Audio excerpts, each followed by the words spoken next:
Hello and welcome. You're watching e-MindRocks. I'm Chaiti Narula. Today we're going to be discussing mental health and mental well-being with somebody who does not need any introduction whatsoever. We're in conversation with Randeep Hooda today, and I'm going to go straight across to him to ask him this first question. Randeep, do you think mental wellness in India is one of the hugely ignored topics at the moment? Mental health is an issue which we have culturally looked down upon or brushed under the carpet. And also, it is not so prevalent as it is in the West because of our close-knit family structures and our close-knit neighborhood communities. Uh, so it is something which is coming into focus as it is coming into focus of the people with the fragmented families and things.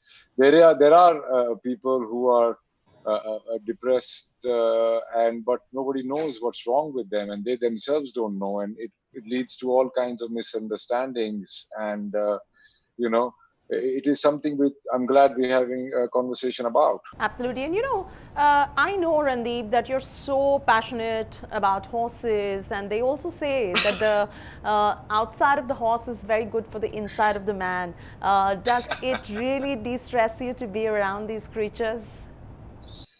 Oh, absolutely. I think actually it is the truth, because the horse has a heart energy field 6 times the ratio size of any mammal. A lot of people who are facing even cerebral palsy issues get better and get their motor skills improve when they are in and on a horse. A horse exudes a sense of a very positive energy field, where whenever you touch a horse or you're around a horse, it is very good for you mentally, spiritually, emotionally.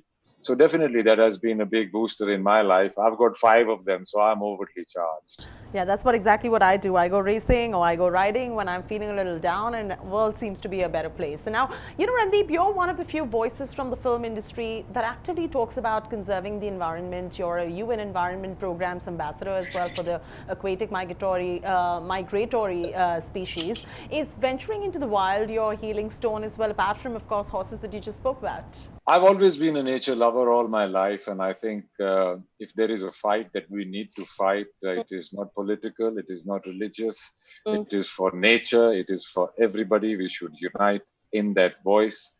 I've always felt passionate about it, and I have had the good fortune of reading up and meeting and watching people who do something about it, who are just, I mean, it's very easy to like, tweet, retweet, and pour out your heart on social media. But I've always felt that, when you do ground action, that's what leads to actual change, even if it is just you.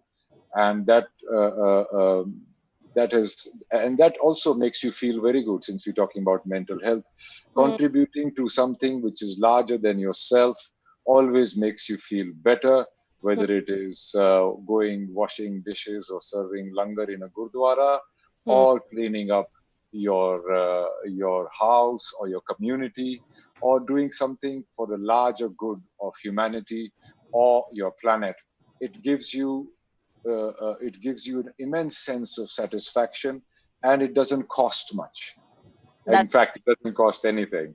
So that's that's a good way of overcoming any mental blocks or depression that you might be having, is to do something for the larger good, which serves not just yourself, but something more. It gives you spiritual strength.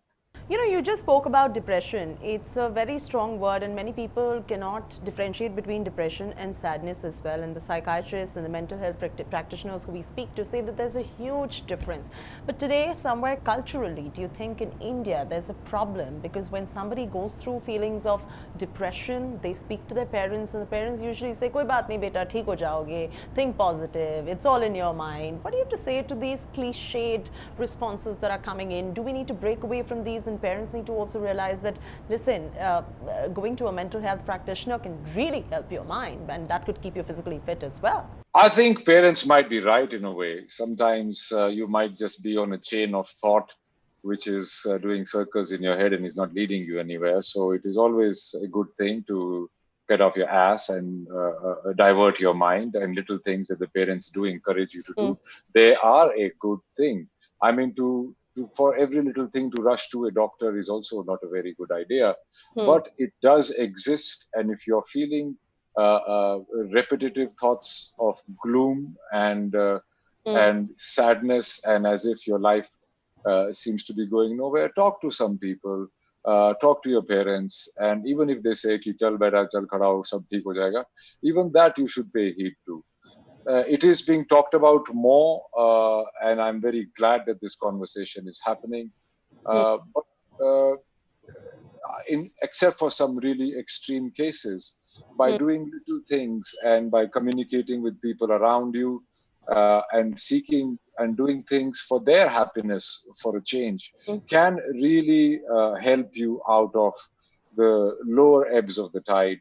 And I think it is very necessary to at least talk about it. Whether you have to But go see a Randeep, doctor, it's don't you that think time will that tell, and each case is different.